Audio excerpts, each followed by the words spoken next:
Vamos a compartir una enseñanza que titulamos Jesús, amigo de pecadores.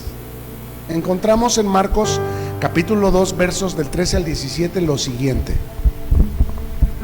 Después volvió a salir al mar y toda la gente venía a él y les enseñaba. Y al pasar vio a Leví, hijo de Alfeo, sentado al banco de los tributos públicos y le dijo: sígueme. Y levantándose le siguió.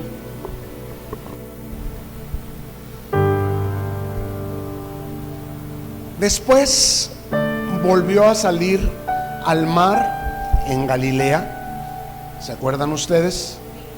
Y toda la gente venía a él en arrepentimiento o porque querían obtener algún favor de él. Querían obtener o sanación o liberación o algún milagro.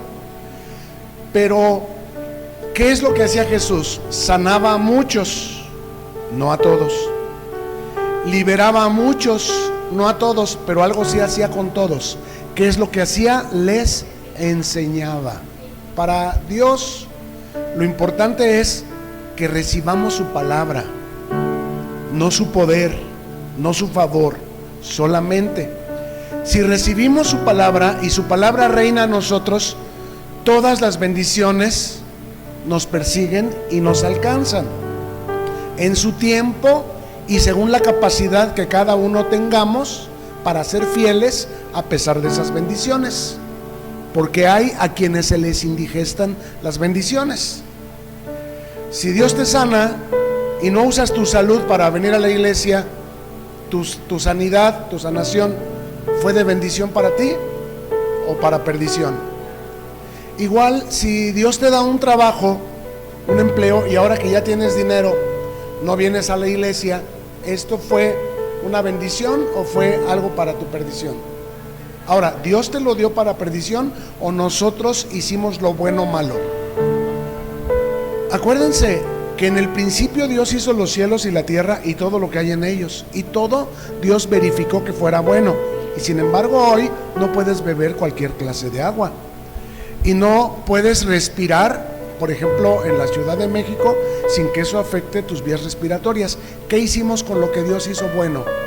Lo hicimos malo con descuidos, y dice: el amor al dinero es raíz de todos los males. Bien, entonces lo importante no es tanto el favor de Dios, sino que recibamos su palabra. A los que le recibieron y creyeron en su nombre, dígase su palabra, Dios les dio la potestad de ser hechos hijos de Dios. ¿Todas las cosas se les compusieron? No necesariamente, pero somos como el hombre que edificó su casa sobre la roca, que cuando vienen los problemas, las dificultades, no nos desmoronamos, nuestra casa permanece firme sobre la roca. En cambio, el que edificó sobre arena, vienen esos mismos problemas, esas dificultades, y lo desmoralizan todo, lo desaniman todo. Me explico en lo que estoy queriendo decir. Ahora, ¿cuál es la diferencia entre construir nuestras vidas sobre roca y construirlas sobre arena? El que construye sobre roca, dice Jesús, es aquel que oye y hace la palabra, y el que construye sobre arena es el que oye pero no hace, no obedece la palabra. Entonces, ¿en quiénes se vuelve reino la palabra, la enseñanza de Jesús? En los que obedecen. Ejemplo de esto: cuando Moisés levanta la vara y se abre el mar. Cuando Moisés abre el mar, ¿por qué la abrió? ¿Porque él era muy ungido?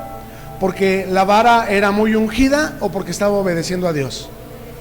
La obediencia provoca o permite los milagros de Dios. Mientras estemos en obediencia, calificamos para que el poder soberano de Dios se manifieste. ¿Y qué es un poder soberano? Bueno, los doctores dicen que este enfermo no tiene remedio, que su cáncer es mortal y que le quedan unos pocos días de vida. Eso es lo que la ciencia, la lógica dice. Pero el poder soberano de Dios puede consistir en que vayamos, le pongamos las manos y ese enfermo sea sanado. Todo lo podemos en Cristo que nos fortalece. ¿De qué depende? ¿De que nosotros vayamos y le pongamos las manos, o de que Dios nos diga ve y ponle las manos? De que Dios te lo ponga en el corazón, y cuando nosotros obedezcamos a Dios y vayamos y hagamos un mismo acto que no funcionó muchas otras veces, puede funcionar esta vez, por la soberanía de Dios, porque estamos sirviendo a su reino. Es a esto a lo que Jesús se refiere cuando nos enseña a orar, pidiéndole a Dios: venga a nosotros tu reino. Tú dime lo que voy a hacer, lo que quieres que yo haga, y dame las fuerzas para hacerlo, porque yo no tengo las fuerzas en mí mismo para obedecerte. Yo ya muchas veces he puesto mis manos sobre los enfermos y se me murieron 4, y yo ya me da hasta pena con la gente decirles que si me dejan orar por sus enfermos, porque nadie sana. ¿Por qué será que me pudo haber pasado esta situación? ¿Ustedes por qué creen?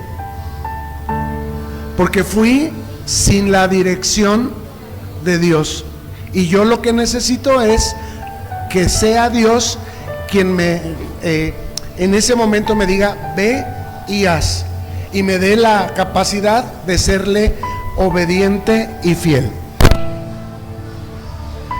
Entonces Jesús insiste en hacer milagros, en liberar los endemoniados. ¿Sí? ¿En qué insiste Jesús? En enseñar la palabra del reino. ¿Por qué? Porque si obedecemos los impulsos del Espíritu, entramos en el poder de la unción. Y un mismo acto que en otros casos no generó nada, no funcionó, se puede convertir en un milagro de Dios. Dice el verso 14: y al pasar vio a Leví, hijo de Alfeo. ¿Se acuerdan que en el capítulo anterior había visto a Simón y Andrés, que eran hermanos? Y había visto a Juan y a Jacobo, hijos de Zebedeo, que también eran hermanos. Bueno, ahora vuelve a salir del mar, y ahora viene y ve a Leví, hijo de Alfeo, sentado al banco de los tributos públicos. Es decir, era un publicano. Un publicano era un judío que trabajaba recaudando los impuestos de la nación de Israel para el Imperio Romano. Era un judío que trabajaba para el Imperio Romano recaudando los impuestos. Y Jesús le dijo: sígueme. Y levantándose, Leví le siguió. ¿Cómo titulamos esta enseñanza? ¿Quién se acuerda? Jesús, amigo de pecadores. Bueno, tal vez cuando se refirió a los 4 primeros discípulos que llamó, Simón, Andrés, Juan y Jacobo, eran pescadores. A lo mejor se equivocaron y en lugar de pecadores era pescadores, pero no, ellos también eran pecadores. Y Leví, ¿qué les digo? Leví era un publicano a quien en algún momento Jesús le cambió el nombre y lo llamó Mateo. Este Leví se constituyó en uno de los 4 evangelistas que nuestra Biblia registra sus obras, y es como conocemos a Leví, como Mateo. Como les dije, un publicano, que era Leví, es un judío que trabaja para los romanos, cobrando los impuestos de la nación de Israel.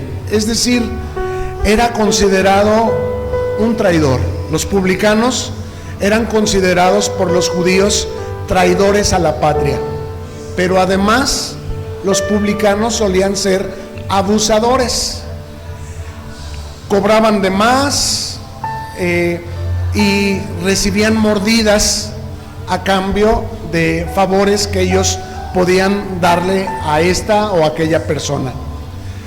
Por lo tanto, los publicanos eran considerados por los judíos, sus conciudadanos, a nivel de ladrones y homicidas. Al respecto, Mateo es el único evangelista que registra la parábola del tesoro escondido. Solamente Leví habla de esta parábola porque de alguna manera él ve a Jesús como alguien por quien es digno, es correcto, es deseable dejar todas esas ganancias que le dejaba su trabajo para convertirse en su discípulo. Él ve a Jesús como el tesoro escondido por el que va y vende todo lo que tiene para seguir al maestro. Me expliqué, ¿verdad?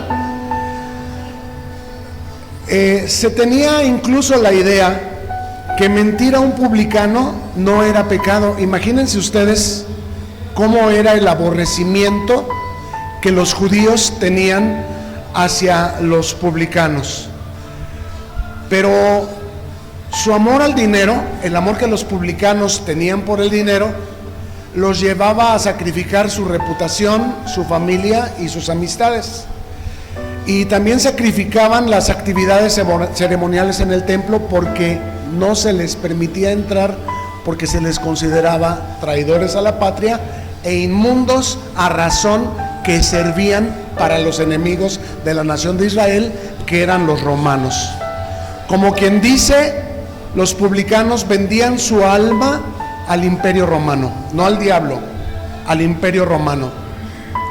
Seguramente Jesús pudo haber encontrado mejores candidatos para que fueran sus discípulos que lo que era este Leví, pero parece que este Jesús se obstina en ser amigo de pecadores. Mira, ya escogió a 4 pecadores que son de lo peorcito, de lo más mundano que puede haber, y ahora a un publicano. No, este amigo Jesús no tiene remedio.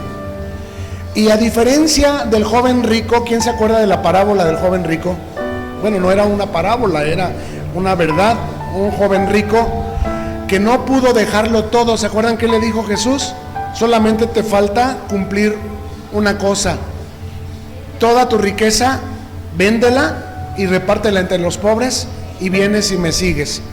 ¿Pudo hacer eso el joven rico? No, pero Leví sí lo hizo, y de hecho escribe la parábola del tesoro escondido, como se los acabo de mencionar. Entonces, dejarlo todo para seguir a Jesús es lo que podemos llamar conversión. Acuérdense que Pedro escribe que el que se arrepienta y se convierta, vendrán sobre él tiempos de refrigerio de la presencia del Señor. Conversión. ¿Qué es conversión? Por fin poder dejarlo todo para seguir a Jesús. Ahora, ¿tengo que dejar la escuela? No. ¿Tengo que dejar el trabajo? No. ¿Tengo que dejar mi familia? No. ¿Qué es lo que tengo que dejar? Es lo que vamos a investigar en un momento.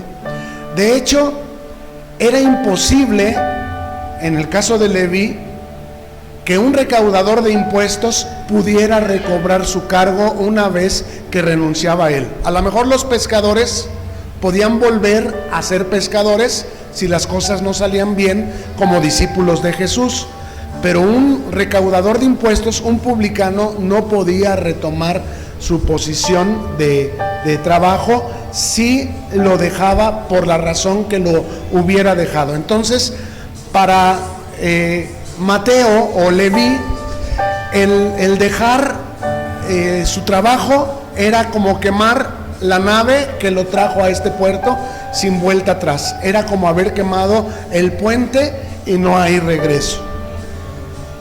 Por el llamado de Cristo, Mateo dejó la idolatría, que es el amor al dinero en su vida. ¿Qué dijimos que es conversión? Dejarlo todo. ¿Y a qué se refiere todo? ¿Mi familia? No. ¿Mi trabajo? No. Pero a Leví sí le requirió su trabajo. Sí. Pero a lo que se refiere es la idolatría, aquello que no seamos capaces de dejar. ¿En qué mostraron los discípulos que eran capaces de amar a Dios sobre todas las cosas? Me refiero a Simón, Andrés, Juan, Jacobo y Leví, que fueron capaces de dejar lo que para ellos significaba su fuente de ganancia, lo que era o podía ser idolatría en sus vidas. En Mateo, ya esto es parte de lo que escribe Leví cuando se vuelve evangelista. En Mateo, en el capítulo 13, verso 44, encontramos que Mateo o Leví escribe esto: además, el reino de los cielos es semejante a un tesoro escondido en un campo, el cual un hombre halla y lo esconde de nuevo, y gozoso por ello va y vende todo lo que tiene y compra aquel campo. Esta es la parábola del tesoro escondido, que demuestra claramente el sentir en el corazón de Mateo o Leví cuando Jesús lo llamó a ser su discípulo. Y como hemos aprendido en reuniones anteriores, el llamado de Jesús cuando ocurre es irresistible. Es decir, de ninguna manera aquel a quien Dios llama puede decirle que no. No es algo que se me obligue, es algo que no puedo resistir. Es eficaz. ¿Por qué? Porque el que es llamado sufre muchas cosas: persecución, hambre, rechazo, dificultades de todo tipo. No me refiero a ser un congregante, un cristiano que asiste a una iglesia. Me refiero a ser un siervo al que Dios llama a servirle de tiempo completo, a quien Dios sustenta, que tiene tentaciones y cae en algunas de ellas, pero a quien Dios restaura para gloria suya, a quien Dios sustenta y a quien Dios bendice y fortalece. El llamado de Dios es irresistible, es eficaz y transforma esa vida. De manera que tú te encuentras a esa persona 5 años después, 10 años después, y no solamente ves que han pasado los años, ves una transformación eficaz en su vida. Ya no es lo mundano que pudo haber sido, ya no es lo profano que pudo haber sido, ya no es lo burlón que pudo haber sido. ¿Por qué? Porque el llamado de Dios tiene estas 3 cualidades: es irresistible, es eficaz y transforma. Ahora, en el caso de los congregantes, en el caso de los que somos, los que asistimos a la iglesia, ¿también el llamado es irresistible? Sí, pero a lo mejor no llega al grado de pedirte que dejes tu tierra y tu parentela. A lo mejor no llega al grado de pedirte que dejes tu trabajo. A lo mejor no llega al grado de pedirte que te involucres de tiempo completo en el servicio al ministerio. Y tú puedes tener tu trabajo y servir y bendecir la obra de Dios con el beneficio de tu trabajo. Y tú puedes seguir en la casa de tu familia con tus padres o con tu esposa y tus hijos y no tener mayores complicaciones. Pero ¿ha sido eficaz para ti el llamado? Sí. ¿Por qué? Porque también has pasado por pruebas, también has pasado por dificultades, también has tenido enfermedades, también has tenido necesidades. ¿Y quién te ha sostenido? El Señor. El Señor. ¿Es transformador para ti también el llamado de Dios? Sí. ¿Cuál es la diferencia entre el llamado para un creyente y el llamado para un siervo? El grado de compromiso, el grado de sacrificio. El siervo es llamado a sacrificar su tierra, su parentela, su trabajo, su fuente de ingresos, y depender total y absolutamente de Dios. El creyente es llamado a sacrificar ciertos aspectos, pero a lo mejor no en la intensidad, como lo he mencionado, que sí se requiere a los siervos.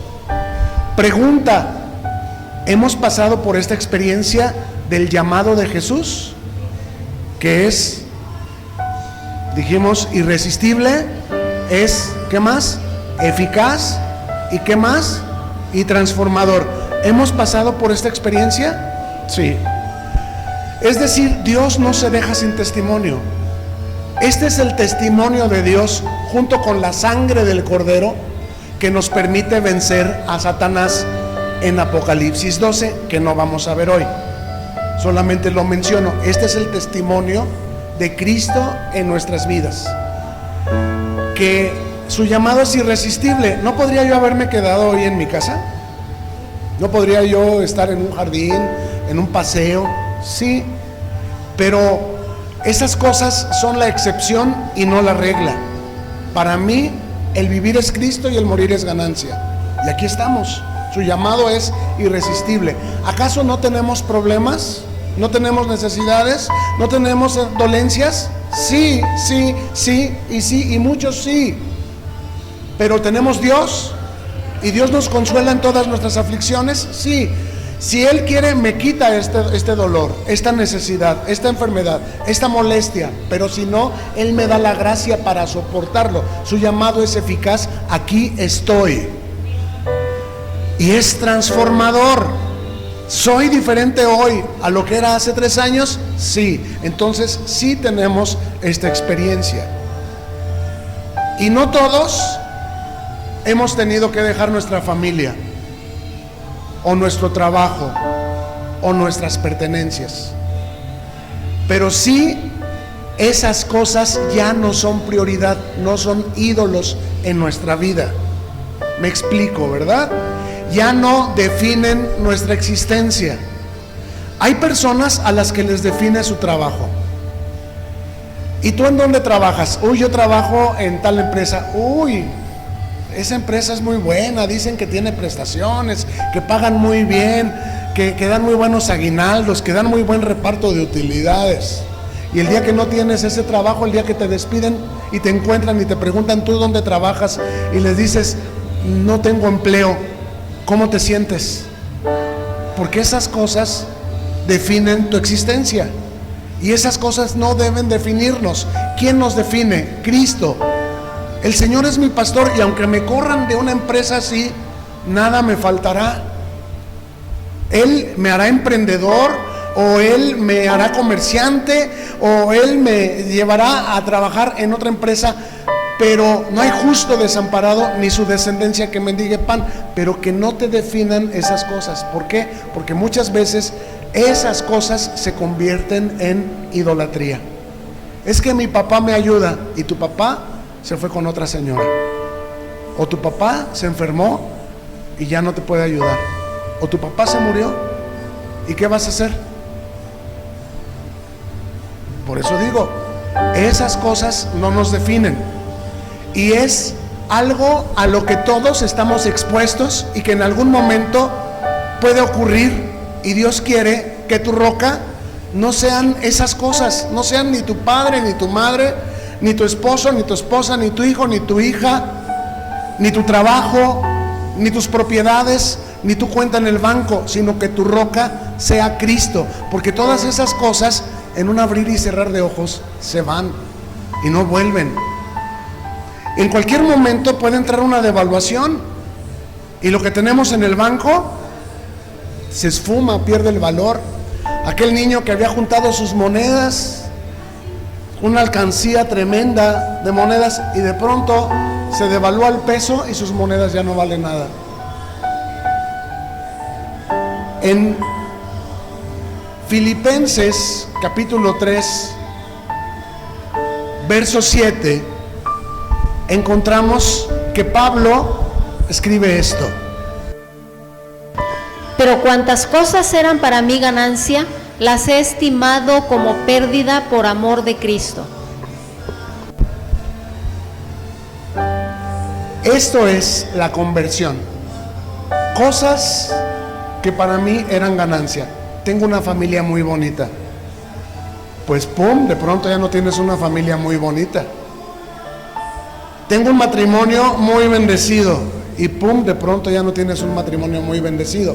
ahora eres viudo, ahora sufres adulterio, seas tú la víctima o sea tu pareja la víctima. Entró una tentación. Dios no manda estas cosas.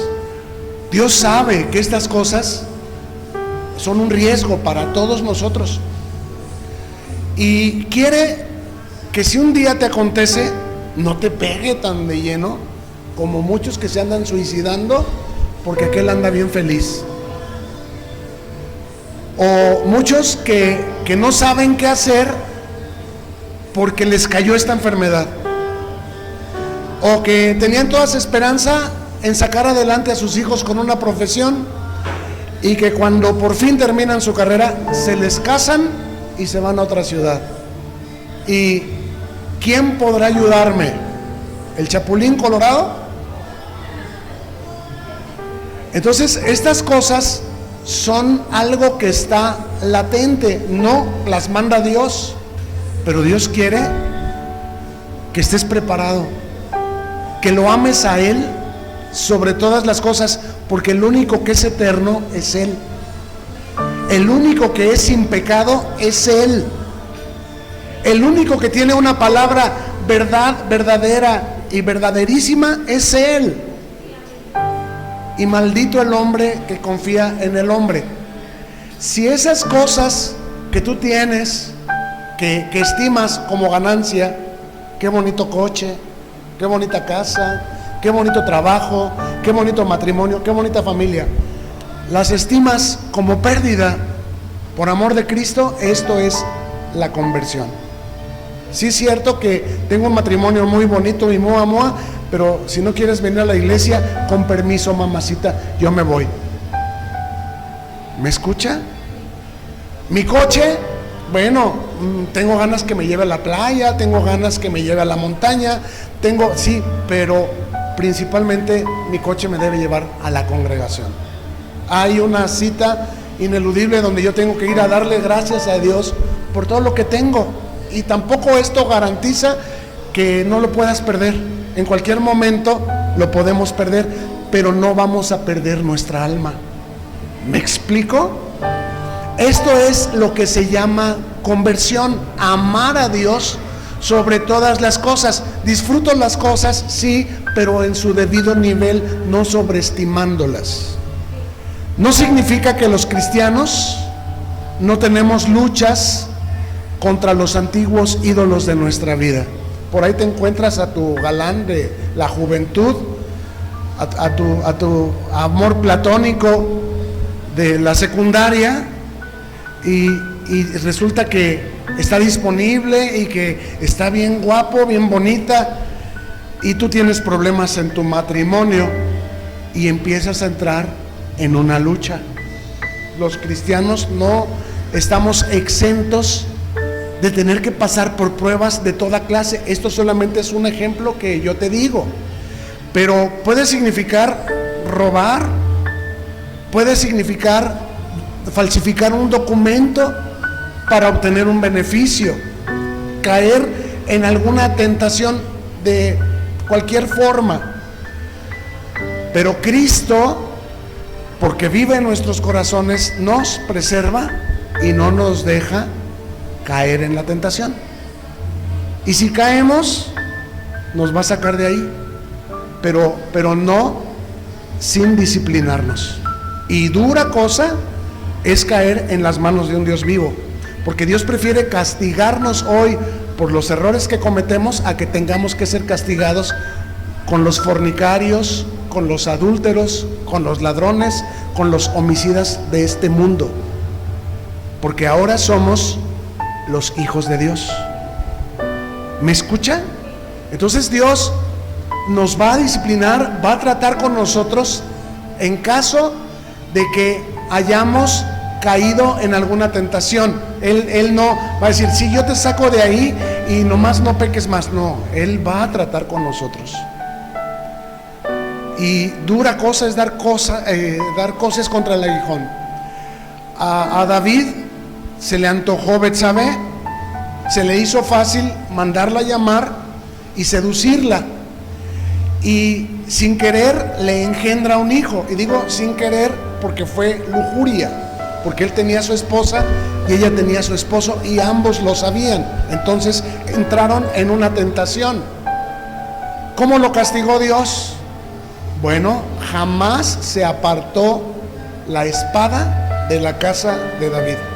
Jamás se apartó la espada de la casa de David. ¿Fue David salvo? Sí, por la gracia de Dios.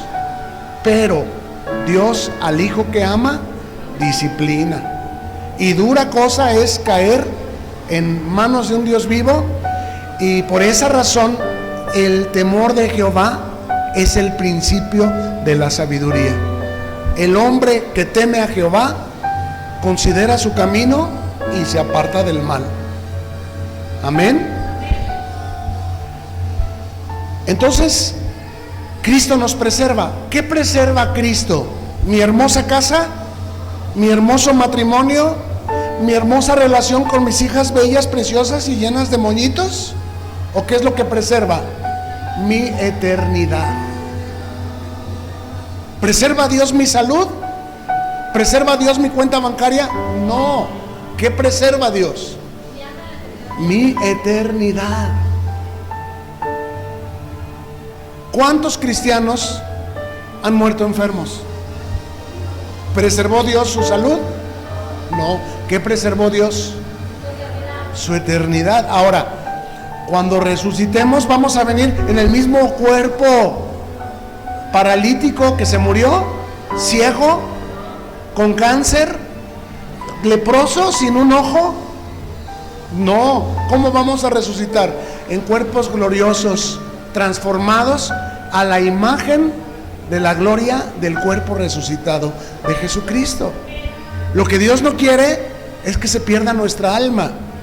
¿Cuál es el fin de nuestra fe? La salvación de mi salud, de mi cuenta bancaria, de mi coche, de mi casa, de mis hermosas hijas vestidas de moñitos.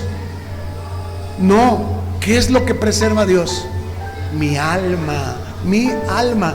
Y si caí en una tentación porque fui débil, porque estaba vulnerable, Dios va a tratar conmigo. ¿Pero mi alma se va a perder? No. ¿Qué es lo que se puede perder? Mi matrimonio, el respeto de mis hijos, mi trabajo, el patrimonio. Se pueden perder todas las cosas, pero Dios preservará mi alma. Ahora, ¿quién quiere perder a cambio de su alma todas las cosas? Nadie. ¿Quién se quiere enfermar para ser salvo? ¿Podrá mi enfermedad satisfacer la ira de Dios a causa de mi pecado? No. Lo único que satisface la ira de Dios es el sacrificio de Cristo. Y lo único que a mí me justifica es mi fe en el sacrificio de Cristo en mi lugar. Pero lo que salva el sacrificio de Cristo no son mis bienes. Esto que dice aquí, todas las cosas que para mí son ganancia, son pérdida por amor de Cristo. Esto, dijimos, es lo que se llama conversión.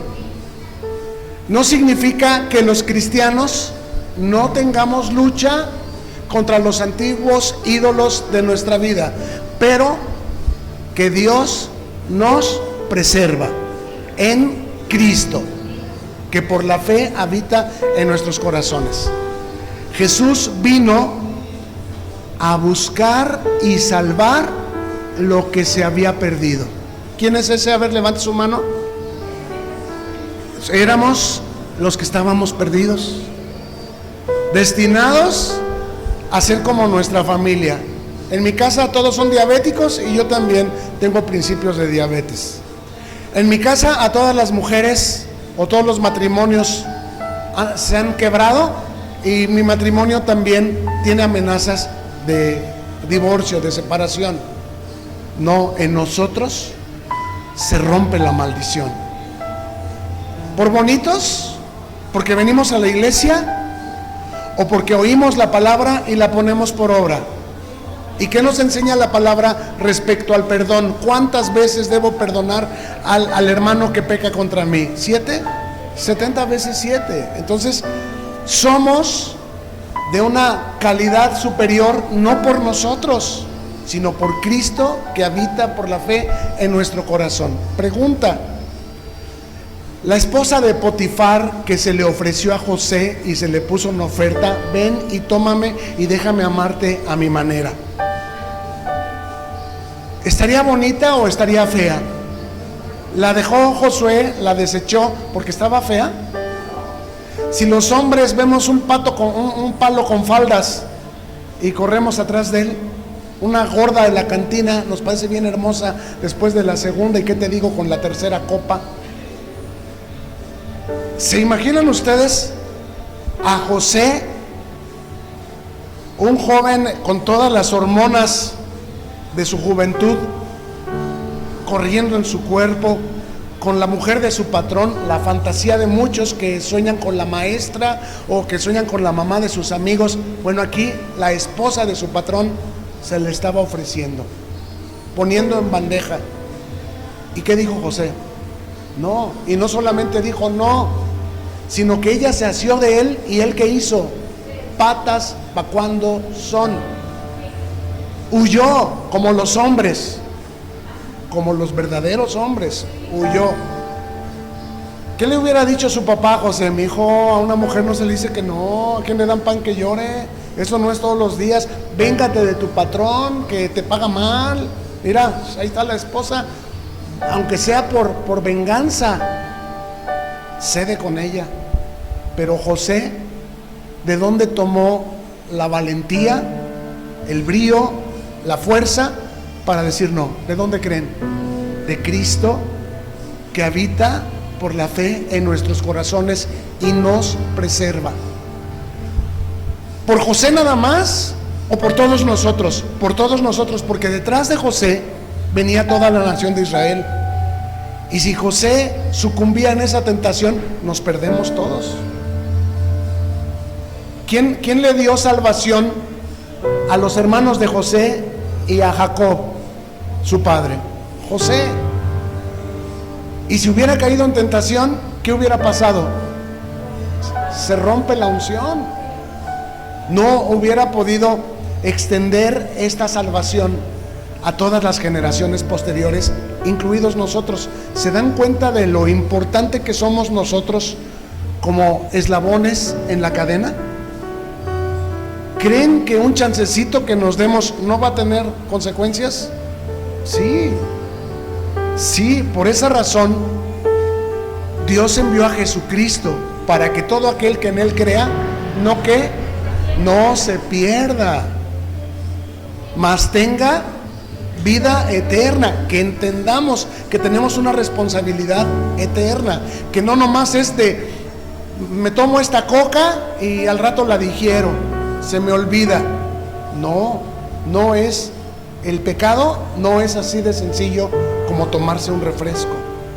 El pecado tiene consecuencias que van a dañar tu bendición. Estas cosas que dice aquí: todas las cosas que eran para mi ganancia las estimo como pérdida. Ahora dicen que cuando tengo dinero tengo amigos. ¿Y qué pasa cuando no tengo dinero? Hasta enemigos tengo, calumniadores, chismosos, gente que le descubrí mi secreto, andan hablando de mí, pero cuando tenía dinero se lo andaban gastando conmigo y todo me lo encubrían. Y cuando ya no tuve dinero, descubrieron el secreto. Entonces es claro el punto que mencioné, que Cristo vino a salvar, a buscar y salvar lo que se había perdido. ¿Y qué es salvar? Mantenerse reinando Él en nuestras vidas. Puede ser que caigamos en alguna tentación y esto nos va a costar un precio. No crean ustedes que la cruz de Cristo nos libra de las consecuencias del pecado. No, cada uno de nosotros debe tomar su propia cruz y seguir a Cristo. ¿Y qué es tomar mi propia cruz? Crucificar mi carne con sus pasiones y deseos. ¿Creen que no se me antoja como a los demás? Sí. José no era hombre como los demás, sí. Elías, dice, era hombre sujeto a pasiones, pero oró fervientemente a Dios, y Dios lo oyó y le dio las fuerzas para no sucumbir ante el temor y la tentación. Volvemos a Marcos en el capítulo 2, verso 15, que dice así: Aconteció que estando Jesús a la mesa en casa de él, muchos publicanos y pecadores estaban también a la mesa juntamente con Jesús y sus discípulos, porque había muchos que le habían seguido. Aconteció que estando Jesús en la casa de Leví, porque lo invitó, le organizó un banquete en su casa: maestro, por favor, te invito, ven a mi casa. Y Leví invitó a sus compañeritos del trabajo, que eran publicanos y pecadores como él. Y todos estaban junto a Jesús en la mesa y con sus discípulos, porque había muchos que habían seguido a Cristo. ¿Qué vemos? Que Mateo hizo un banquete para Jesús, al que invitó a sus amiguitos del trabajo y a sus amigos de la fiesta, de la vida loca. Y entre ellos también vinieron los discípulos de Jesús y mucha gente. Señal número 1 de una verdadera conversión: Leví lo dejó todo. El maestro le dijo, sígueme, y Leví dejó la mesa de los tributos y siguió a Jesús. Le organizó una fiesta y ahora invita a todos sus amigos. Entonces, señal número 2, quiere que todos sus amigos conozcan a Jesús. No es un cristiano de la secreta, no es un cristiano de esos que dicen, yo nomás voy para acompañar a mi esposa, pero la creyente es ella, yo nomás voy a ver de qué se trata eso. Y no está tan mal, pero para mí no son esas cosas. Leví no es esta clase de asistente. Leví sinceramente invitó a sus amigos porque quiere que ellos también conozcan a Jesús. Entonces, la escena nos presenta una paradoja. Las personas, entre comillas, apropiadas, que eran los escribas y fariseos, los bien portados, los santos, los celosos de la palabra de Dios, los conocedores de la palabra de Dios, los escribas y fariseos, terminaron siendo los opositores de Jesús.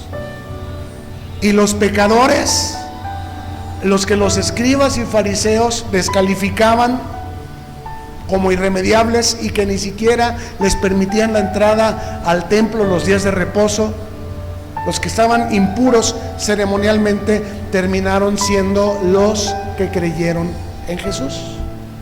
Esto nos enseña algo, que ante Jesús no podemos permanecer indiferentes. Cuando tú predicas a Cristo, o las personas aceptan y quieren venir, o rechazan y no quieren después ni hablarte. Esa es una de las razones por las que muchas veces no le hablamos a la gente de Jesús, porque ya nos ha pasado que eran nuestros amigos así de uña y carne, de bien, vamos a jugar a las canicas, y les hablas de Cristo y después ya ni se te acercan. Te ven y algo pasó, algo cambió.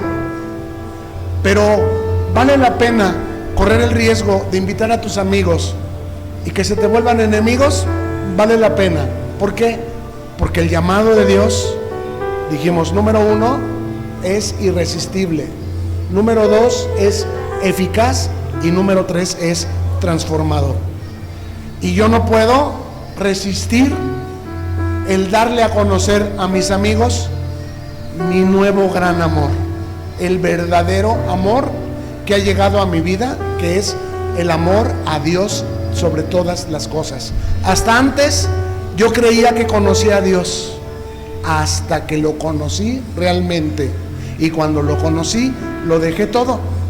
Y la señal número 2 de mi conversión es que a todos les quise compartir de este amor a costas de que me di cuenta, número 3, que predicar a Jesús causa una reacción. O lo aman y se vuelven discípulos suyos, o lo rechazan y se vuelven enemigos míos. Los enemigos del hombre, ¿quiénes son? Los de su casa. No quieren venir. Están que les duele, están que todo les sale mal, están todos envanecidos. Sabemos que por más que acumulen, nada se van a llevar cuando se mueran, pero aún así no quieren venir, no quieren ponerse a cuentas con Dios. Verso 16.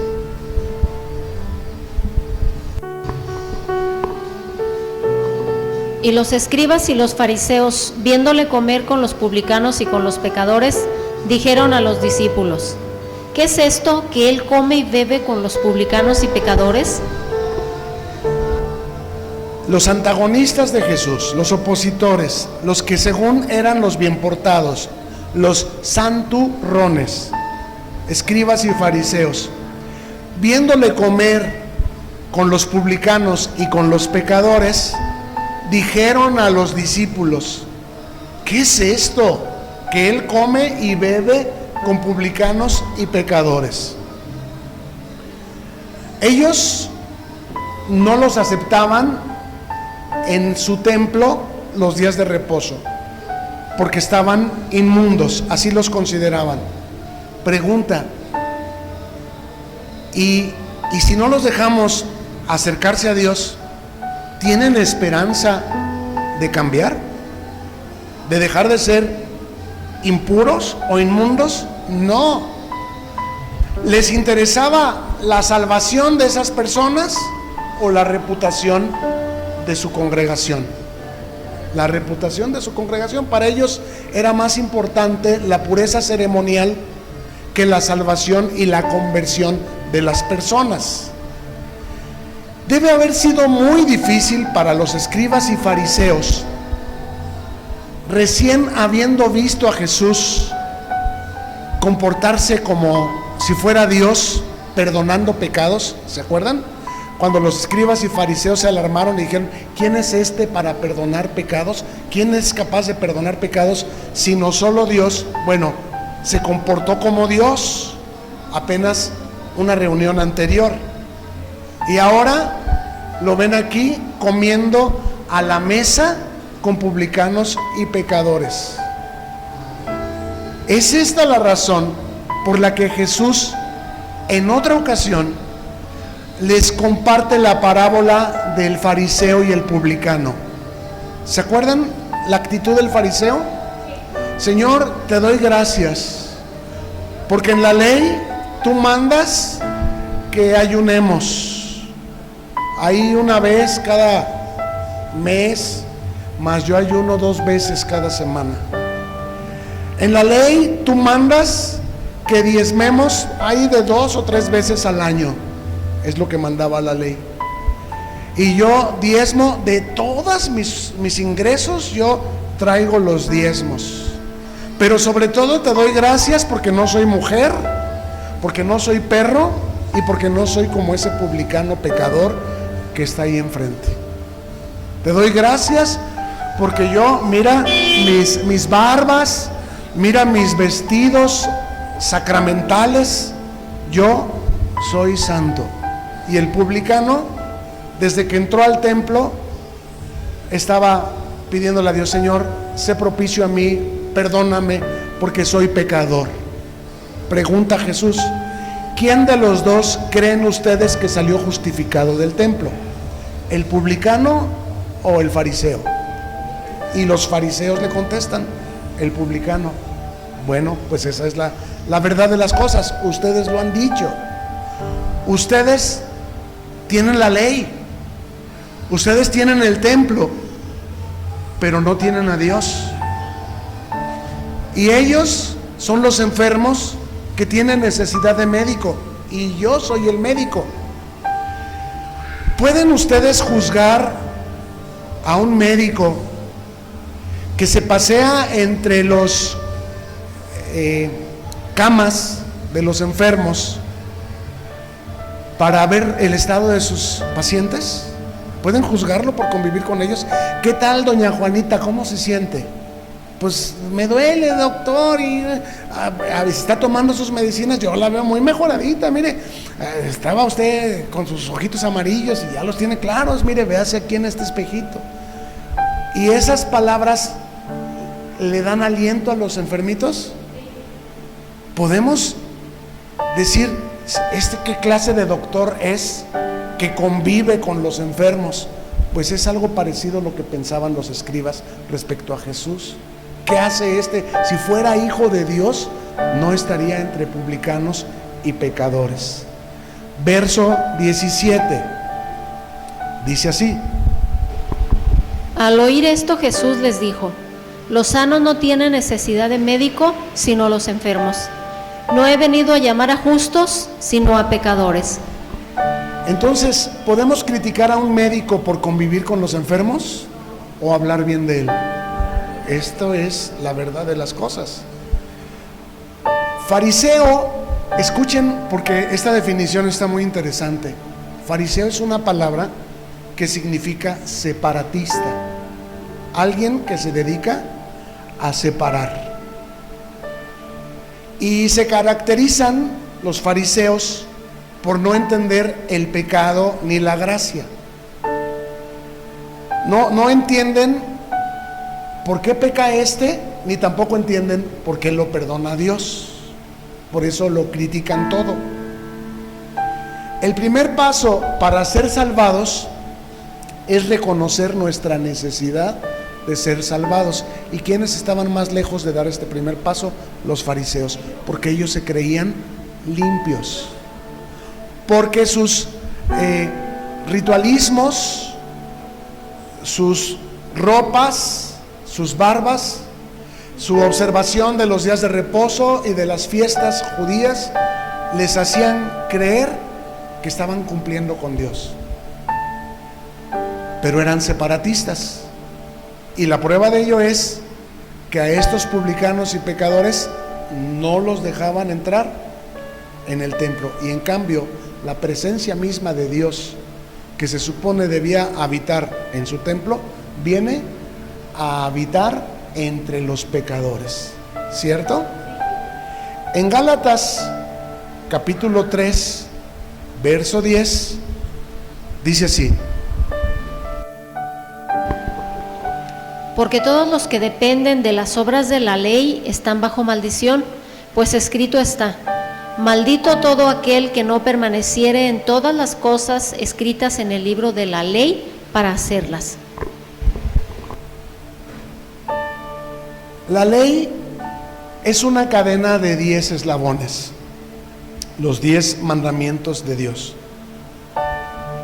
Hay los que esconden su perversidad tras una apariencia de decencia y religiosidad, como los fariseos. ¿Son perversos? Sí. ¿Por qué? Porque no ayudaron al pobre, no respetaron a su prójimo, etcétera. Hablan a espaldas de la gente, piensan mal, pero están vestidos de religiosos, como dicen a Dios rezando y a Dios rogando y con el mazo dando. O sea, tienen apariencia de piedad, pero son bien malvados. Los pobres van y dan en el templo de los ídolos sus moneditas. Previamente fueron de rodillas desde quién sabe dónde, y los sacerdotes en sus carrazos les pitan para que se detengan los que vienen de rodillas y puedan ellos pasar y estacionar su coche, y entonces ellos seguir su manda de rodillas hasta llegar a donde van a depositar su ofrenda. Los sacerdotes están bien gordos, los ojos se les saltan de grosura, y los pobres que los enriquecen están con las rodillas rotas y vacíos de sus bolsas, no tienen ni para comprarse una torta, y son los sacerdotes para salir y comprarles una torta, no, comprarles un refresco, no, todos se los venden, afuera te lo dan a 10, ahí te lo dan a 20. ¿Esta es la piedad o es la apariencia de piedad? Entonces, hay los que esconden su perversidad tras una apariencia de decencia y religiosidad. Sí se ven impecables, parecen muñecos con su sotana. Hay más fariseos de lo que nosotros nos quisiéramos imaginar. Personas que podemos decir, yo ya cumplí, ya fui a la iglesia, sí, pero tratas mal a tu esposa, le mientes, le estás robando a tu patrón. Sí, pero ya fui, ya di el diezmo en la iglesia. No, ya le canté alabanzas a Dios. Sí, pero somos más fariseos de lo que quisiéramos aceptar o imaginar. El amigo de publicanos y pecadores también salva a fariseos. El Dios que habita entre querubines, fíjate, ¿Dios habita entre querubines? Sí. ¿Y cómo están los querubines? Los querubines tienen 6 alas.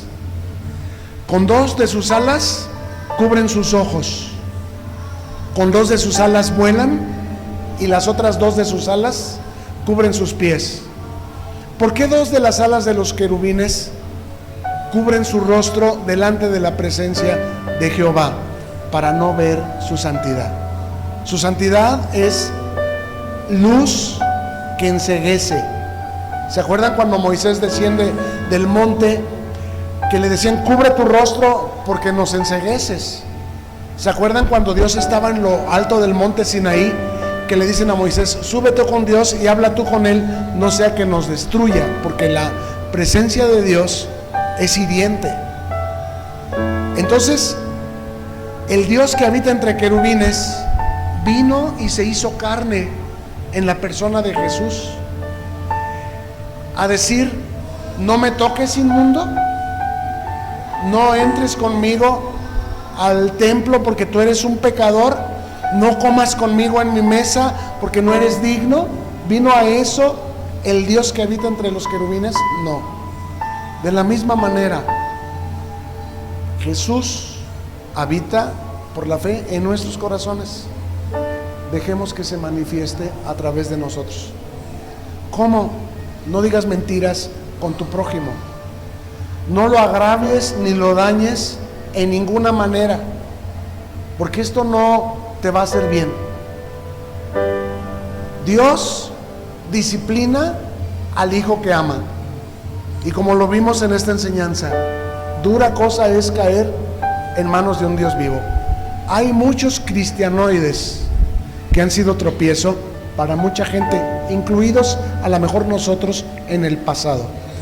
Nuestro comportamiento no digno, nuestras palabras no dignas de la salvación tan grande que hemos recibido, han dado de qué hablar a los que son nuestros detractores. Pero ellos son detractores profesionales, no solamente lo son de nosotros y por los errores que cometimos, son detractores de la vecina, son detractores de su hermano, son detractores de todo mundo. Hablan mal.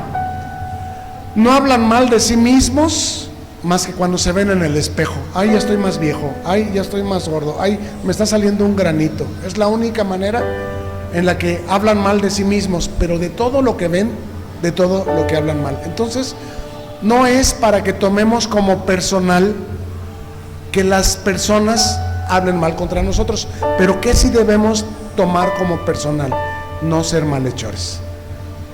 Jesús y la salvación que hemos recibido no son dignos de un comportamiento mezquino de fariseo, que ya fui a la iglesia y ya cumplí y ya di mi ofrenda y ya canté alabanzas y ya leí mi capítulo, pero no saludo, y veo a aquel tener necesidad y no lo ayudo, y aquel veo que está en un error y no le comparto la palabra. No, Yo tengo que manifestar al Hijo de Dios. Ya sé que Cristo vino a causar división, que predicar a Cristo solamente puede ocasionar dos reacciones: o lo aman o me aborrecen.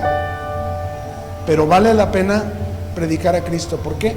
Porque para esto hemos sido salvados. Pongámonos sobre nuestros pies y hagamos oración. Gracias por llegar al final de este video. Oramos que te sea de provecho y que lo puedas compartir con quienes tú sabes que les bendecirá también. Suscríbete y no te olvides de darle like. Hasta la próxima y mientras tanto, que Dios te bendiga.